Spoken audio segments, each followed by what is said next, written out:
No 107, do versículo 8 ao 17, nós lemos assim: Louvem ao Senhor pela sua bondade e pelas maravilhas para com os filhos dos homens, pois fartou a alma sedenta e encheu de bens a alma faminta, tal como a que se assenta nas trevas e sombra da morte, presa em aflição e em ferro, porquanto se rebelaram contra as palavras de Deus e desprezaram o conselho do Altíssimo.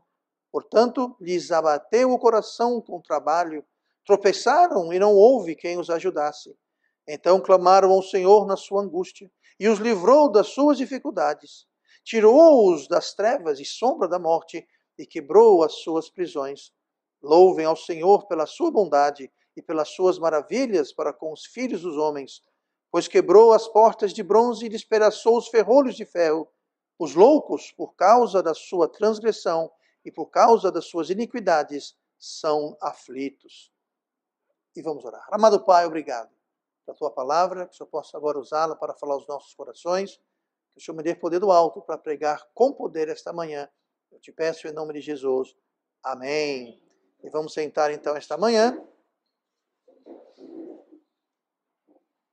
E nós acabamos de ler este salmo, e indo para o meio do salmo, para o salmo um pouquinho pela metade que a gente leu, o versículo 10, nos mostra um resultado, nos mostra um destino nada agradável.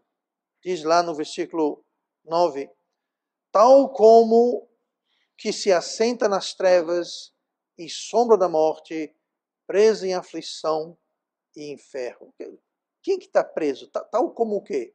Bom, se a gente voltar para o versículo 9, ele fala, que a gente leu o 10 agora, o 9 fala, pois fartou a alma. Então, o versículo 10 que eu li está falando sobre a alma. Ele fartou a alma, assentada nas trevas, sombra da morte, presa de aflição em ferro. Tá? Então, ele está falando sobre uma alma sedenta, uma alma que Deus está, por incrível que pareça, Deus está afligido. Deus está trazendo essa situação. Tá? E o que levou a essa situação, o que causou essa situação, o que causou essa aflição, sentar na sombra, nas trevas, a gente lê no versículo 11, porquanto se rebelaram contra as palavras de Deus e desprezaram o conselho do Altíssimo. Lendo esse versículo aqui no Salmo 107, me vem à mente Provérbios, capítulo 1. Eu falei sobre ele outro dia. Lá no versículo 24, fala assim, entretanto, porque eu clamei, isso é Deus falando. Isso é Deus falando.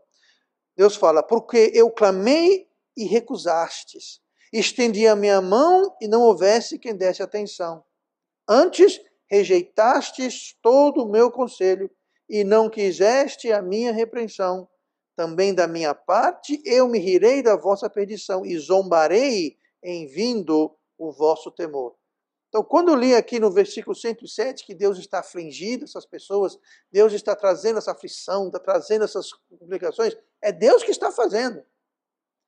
Isso me remeteu imediatamente ao Provérbios 41, que fala, olha, eu falei, ninguém escutou, estendi a mão, ninguém quis saber.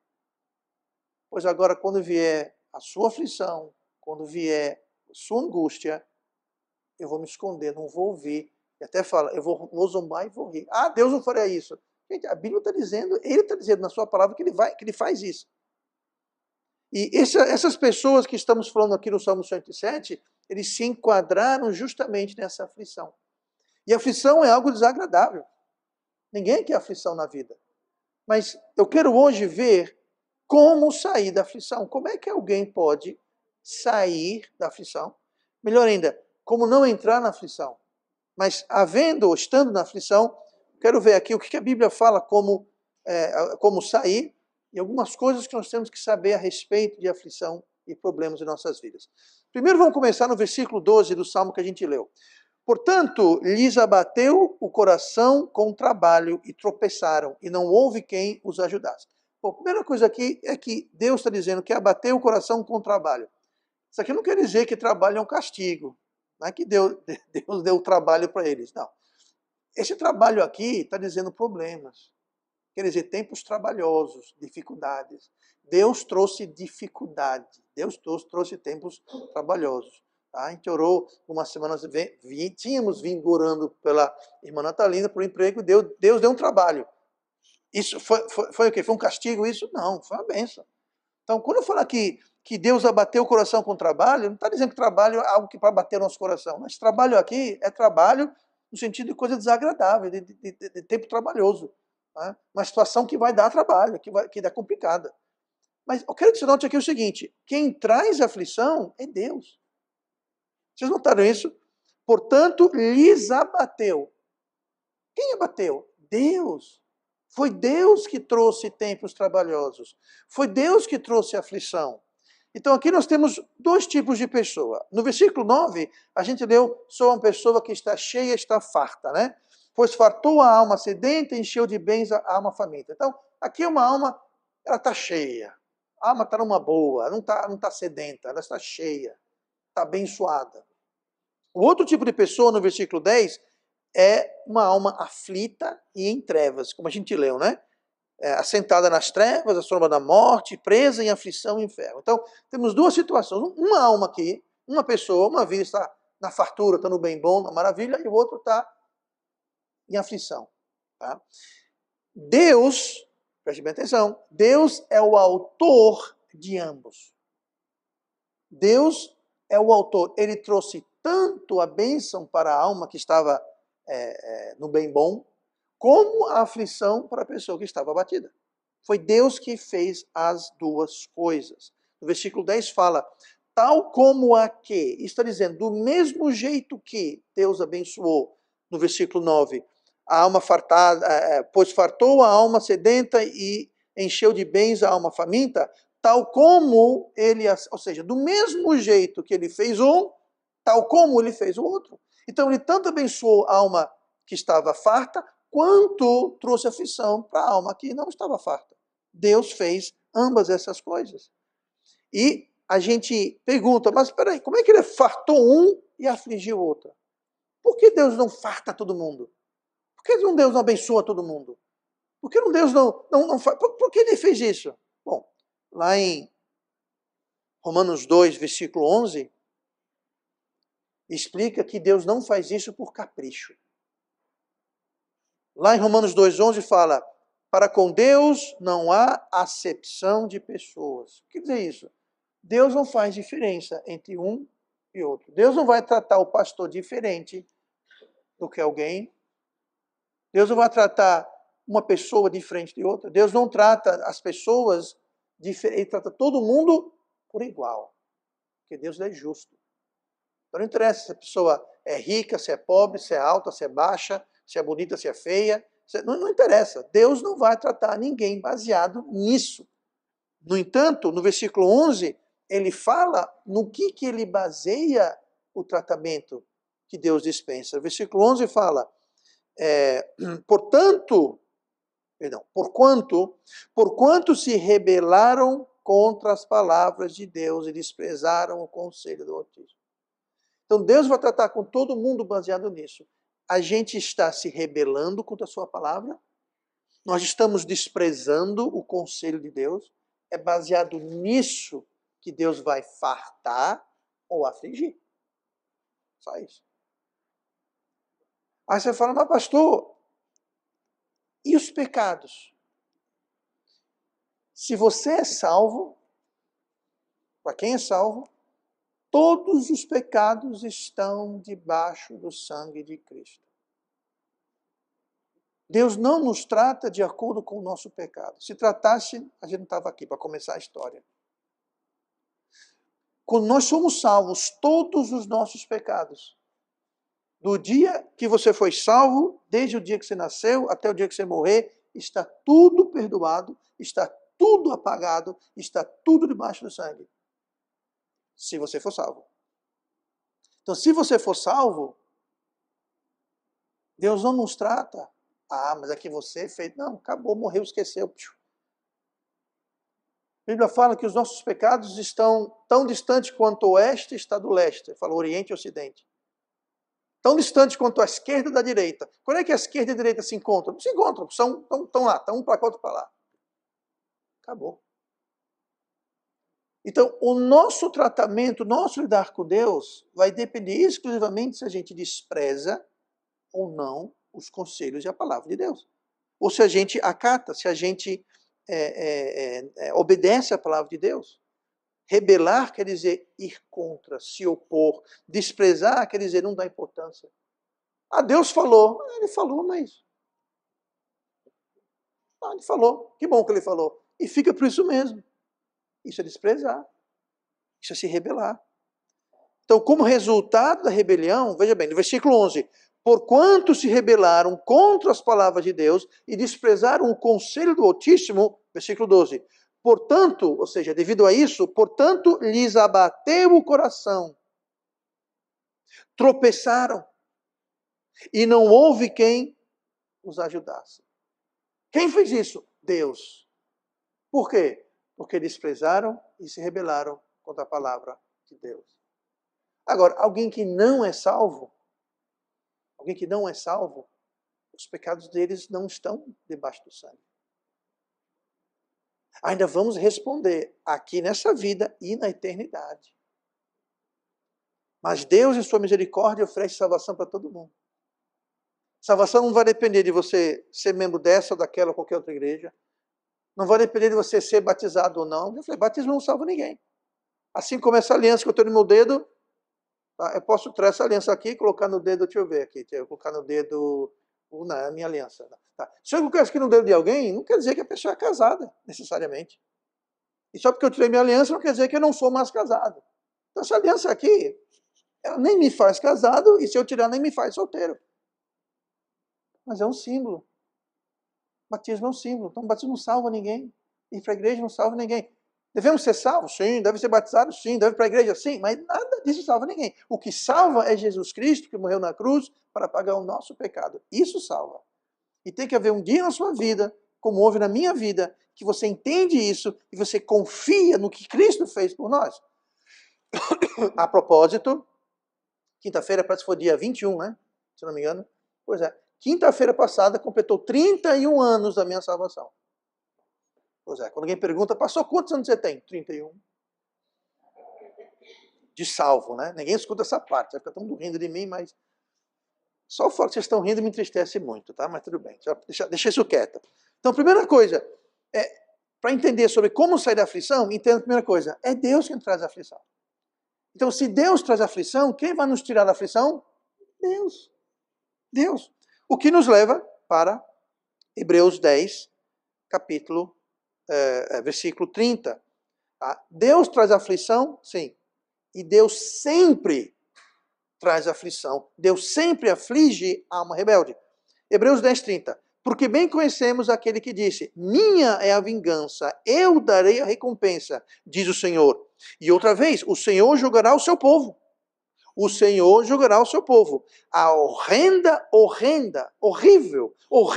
coisa é cair nas mãos do Deus vivo. Então veja bem, quem vai julgar o povo de Deus? Deus vai julgar o seu povo. Pastor, e o mundo? Deus não vai julgar o mundo? Gente, o mundo já está julgado, o mundo já está condenado. Não é que vão, já estão. O mundo já está condenado. Já está julgado. O mundo jaz o maligno, já está. Não é que Deus vai julgar o povo, o mundo. O mundo já está julgado. Agora, o seu povo, os salvos, Deus também vai julgar. Deus também vai julgar. E esse julgamento não é um julgamento se vai ou não para o céu. Porque quem é salvo vai para o céu. Ninguém vai para o céu porque é bonzinho, porque merece. Nós vamos para o céu pela graça e pela misericórdia de Deus, pelo fato que Jesus pagou o nosso preço na cruz. Então, ninguém merece ir para o céu. Então, Deus vai nos julgar? Vai. Mas não para decidir se vai para o céu ou não. Ele vai nos julgar para saber, eu vou fartar ou eu vou afligir? Qual que vai ser?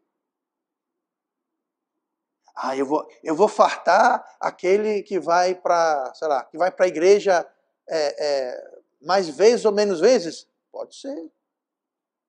Pode ser. Eu vou fartar aquele que passa mais tempo em oração comigo? Pode ser. Eu vou fartar aquele que gasta mais tempo na minha palavra? Pode ser. Eu vou fartar aquele que ajuda o próximo, como o caso da irmã Josilene, que pôde contar com a ajuda de muitas pessoas. Deus vai fartar alguém assim? Vai. Porque a Bíblia fala, Jesus falou, é mais abençoada coisa é dar do que receber. Por quê? Quando a gente dá, sabe quem retribui? Deus. E Deus fala assim, eu vou usar a mesma medida que vocês usam para dar, eu vou usar para abençoar. Então tem muita gente que abençoa assim, né? Pega até aqueles dedais de costura, né? Pega um dedal, pronto, eu vou ser uma bênção. Aí pega aquilo ali, vai lá e, aqui minha bênção. Deus fala, agora eu vou lhe abençoar. Que bom Deus, toma aqui esse balde. Não, balde não, eu quero esse dedal aí. Mas Deus, a mesma medida que usar para ser uma bênção, eu vou usar para te abençoar. Mais abençoada coisa é dar do que receber. Deus fala, vou usar a mesma medida. Só que não para, ele fala, vou usar a mesma medida. Aí ele fala, sacudida, recalcada, ou seja, ele vai botar, vai sacudir, vai passar de novo, vai socar, vai de novo, transbordante. Então, gente, você sempre recebe mais do que a gente dá. Então, Deus aqui, ele vai decidir quem ele vai abençoar e quem ele vai não abençoar, de acordo, não com os nossos pecados que estão debaixo de Cristo, para quem é salvo, mas de acordo com a nossa obediência à palavra de Deus. É inevitável que Deus julgue os que rebelam contra a sua palavra. Gálatas 6, versículo 7. Não erreis. Quer dizer, não se iluda, não se engane. Não erreis. Deus não se deixe escarnecer, porque tudo o que o homem semear, isso também ceifará. Deus não vai ser zombado, não. Você não vai plantar uma coisa e colher outra, não. Você não vai abençoar com dedal e ser abençoado por Deus com um balde. Não. O que você plantar, você vai colher. O que você usar para medir a bênção, vou usar a mesma medida para te abençoar. Então Deus sempre vai afligir a alma rebelde. E a gente vê no versículo 2 que essa aflição claramente é de Deus, né? Versículo 12. Porquanto lhes abateu o coração com trabalho, ou seja, com problemas, dor de cabeça, não dor de cabeça assim, mas assim, problemas, né? E não houve quem os ajudasse. Ou seja, quando Deus aflige, não tem quem resolva. Quando Deus coloca a mão, não adianta, não tem. Do mesmo jeito que Deus traz a bênção que Deus traz, ninguém tira. Pois bem, a aflição que Deus traz, também ninguém tira. Aqui está dizendo. E tropeçaram e não houve quem os ajudasse. Ninguém. Sabe quem vai ajudar? Deus. Quando? Quando a gente volta a Ele. E Deus está contando, esperando, querendo isso. Porque quando ele vê isso, ele mesmo estende a mão e fala, me dê sua mão. Deixa eu te levantar. Lá em Tiago fala que Deus, ele rejeita o soberbo, mas ele exalta os humildes. Ele dá mais graça. O que mais? Voltando para o Salmo 107. Deus é a saída da aflição, como nós vimos. E essa saída é sua misericórdia.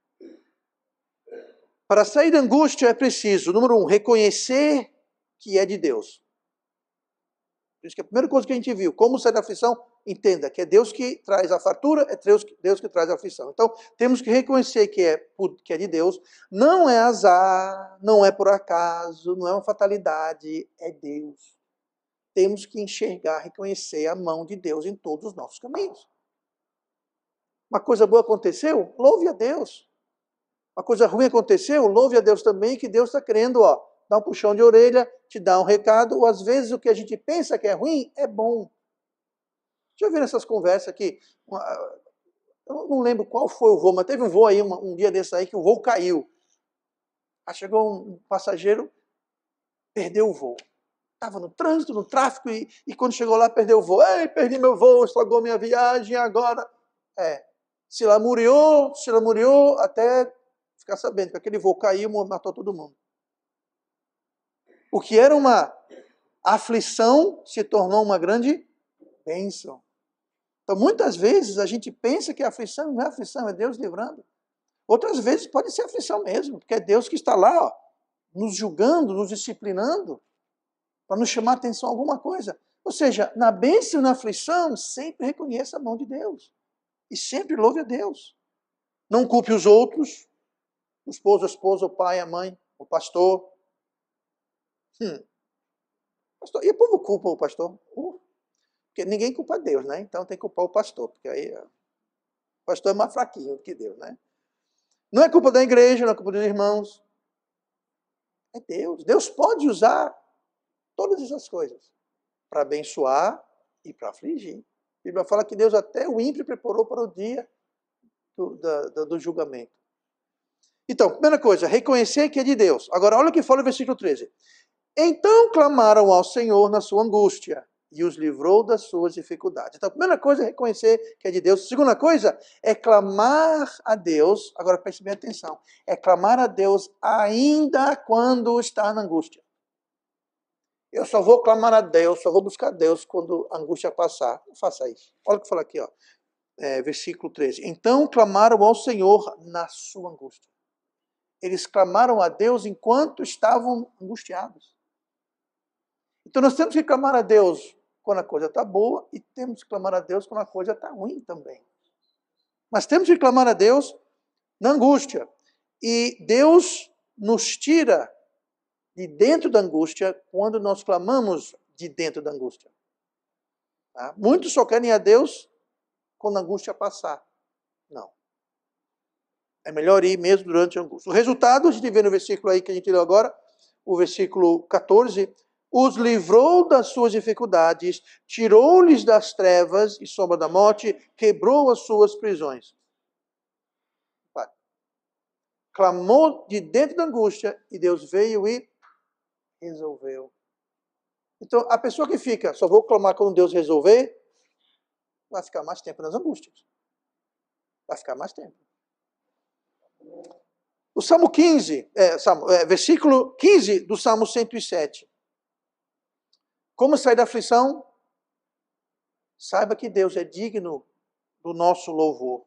Versículo 15. Louvem ao Senhor pela sua bondade e pelas suas maravilhas para com os filhos dos homens, pois quebrou as portas de bronze e despedaçou os ferrolhos de ferro. Se você está aflito ou não, louve a Deus.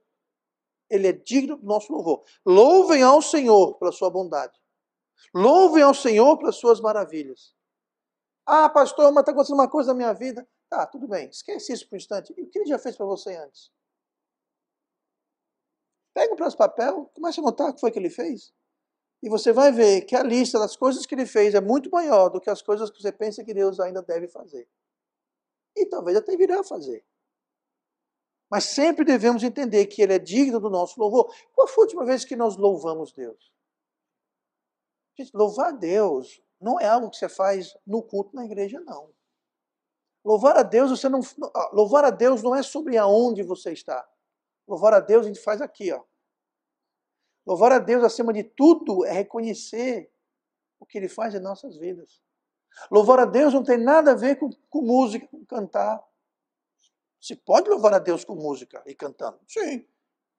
Mas não quer dizer que só se louva a Deus assim. Dando graças a Ele, reconhecendo Ele, tudo isso é louvar a Deus. É reconhecer, é exaltá-lo em nossas vidas. Isso é louvar a Deus.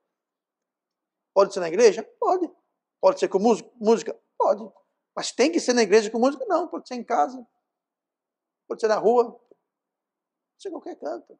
E o louvor sai daqui, ó. Sai do coração, que o reconhece. Tá? A Bíblia fala em Hebreus 13:15, usa um termo interessante. Portanto, ofereçamos sempre por ele a Deus sacrifício de louvor, isto é, o fruto dos lábios que confessam o seu nome. Sacrifício de louvor. Sacrifício é sempre algo custoso. Sempre custa alguma coisa. Pode ser que custa dinheiro. Né? A Bíblia fala que Davi, quando foi dedicar o templo, dedicar a arca, perdão. Porque ele não construiu o templo, foi seu filho Salomão que construiu. Mas a arca ia ser trazida, né, que estava na mão dos inimigos, foi trazida, enfim. Aí, por um tempo, ela ficou na fazenda de uma parada estratégica, logística no meio do caminho. E a pessoa que ficou lá, Davi falou, eu vou oferecer sacrifícios aqui. Aí o dono falou assim, tome aqui esses animais, sacrifique. Davi falou, como é que eu vou sacrificar para Deus alguma coisa que não me custou nada? Como que eu vou sacrificar os seus animais para Deus? Então quem vai sacrificar é você. E esse sacrifício que vai fazer sou eu. Então todo sacrifício custa alguma coisa. Esse sacrifício de louvor, sabe o que é? É você mesmo na aflição, mesmo com problemas, a gente louva a Deus. É muito fácil louvar a Deus quando a gente está numa boa. Quando você abriu uma porta de emprego, louvado seja Deus, eita que maravilha, Deus é bom demais. E quando perde emprego? Aí muda, agora. Isso não é louvar a Deus. Quando você louva a Deus no meio da aflição, é um sacrifício de louvor. É um sacrifício de louvor. É fácil louvar a Deus saudável, mas e louvar a Deus quando você está com dor, está doente? É fácil louvar a Deus quando o resultado do exame fala negativo, está tudo bom. E quando vem louvar a Deus, é um sacrifício de louvor.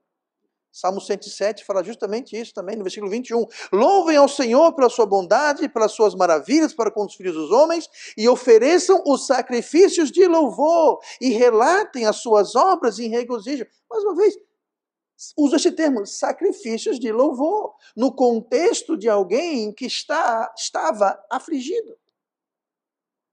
Então nós temos que entender que é Deus que abençoa, é Deus que aflige, temos que entender que é Deus que vai nos tirar de lá, é a sua misericórdia que vai nos tirar de lá, e que Deus é digno do nosso louvor com ou sem aflição. E por último, Salmo 127, mais uma vez, versículo 19, então clamaram ao Senhor na sua angústia, e Ele os livrou das suas dificuldades. Entenda disso, Deus responde quando clamamos. Muitas vezes a gente responde, onde é que está Deus? Também tudo bem, cadê Deus? Cara, você clamou a Deus? Você ofereceu sacrifício de louvor? Porque aqui fala, clamaram ao Senhor na sua angústia e Ele os livrou. Ou seja, bafte, bufte. Não quero o bufte sem o bafte. Não quero o livramento de Deus, nós não estamos clamando a Deus. Então Deus sempre responde. De uma forma ou de outra, Deus sempre responde. Para que ficar esperando Deus livrar dentro da aflição? Para louvá-lo e clamar. Clame e louve mesmo na aflição, que você sai da aflição muito mais rápido. Como que Deus livra? Veja no Salmo, o mesmo Salmo 107, versículo seguinte, versículo 20. Eu vou ler o 19 para contexto. Então clamaram ao Senhor na sua angústia e Ele os livrou da sua dificuldade. Enviou a sua palavra e os sarou e os livrou da sua destruição. Veja que coisa fascinante. Como é que Deus livrou? Enviou a sua palavra. Como assim, pastor? A palavra de Deus tem poder. A palavra de Deus, ela é viva e eficaz. A palavra de Deus não é uma palavra morta, ela é viva. Jesus falou, as palavras que vos falo são espírito. Deus usa a sua palavra para nos livrar. E eu garanto que muitas vezes a gente está encrencado justamente porque nós não obedecemos, muitas vezes nós desprezamos, muitas vezes nós nos rebelamos contra a sua palavra, é o que nos colocou na angústia. E Deus fala, eu vou te livrar através da minha palavra. O que é isso, pastor? Botar uma Bíblia na cabeça, andar com a Bíblia sempre eu acho o tempo todo? Não. É você fazer o quê? Isso aqui não é um talismã, gente. Isso aqui é a palavra de Deus. É você ler, entender e aplicar na sua vida. Obedecer e não desprezar. Aí você vai ver as bênçãos. As bênçãos. Quando a gente faz o oposto do que nos coloca na aflição, que é o quê? Desprezar e rebelar contra a palavra de Deus. Isso que traz a aflição. E a bênção? Quando a gente pega a palavra, não despreza, não se rebela. Aí traz a bênção. Por quê? Porque é esse o critério que Deus usa para afligir ou abençoar. Só. Não que você fez, vai fazer, pensou em fazer, deseja fazer, promete fazer. É nosso relacionamento com a palavra de Deus. Que é a mesma coisa de dizer nosso relacionamento com Deus. Você não pode estar de bem com Deus e estar de mal com a palavra de Deus. Isso não existe. Não existe. Esse é o único critério. Então, jamais despreze a palavra de Deus, jamais despreze a Deus. Não se rebele, não despreze, para não ser afligido. E aprendamos a identificar o que é aflição e o que é livramento. Quando algo ruim acontece conosco, a primeira coisa que devemos fazer é falar, peraí, será que tem alguma coisa na minha vida que Deus está querendo direcionar? Se você puder, com toda sinceridade, botar a mão no coração e falar, não, eu não consigo pensar em nada. Sabe o que você faz? Você coloca de joelho e fala, Deus, me escrutine, me examine e veja se há em mim algum mau caminho. Pode ser que tenha alguma coisa que você não está ligado, você não está percebendo. Pode ser.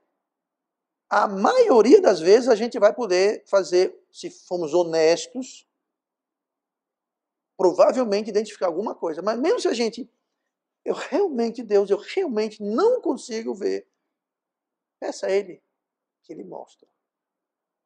Ele mostra. Você tem um filho, você vai disciplinar, vai botar seu filho de castigo. Foi o que eu fiz? Não vou dizer. Como não vai dizer? Não vou dizer, você vai ter que adivinhar. Não. Deus não faz isso.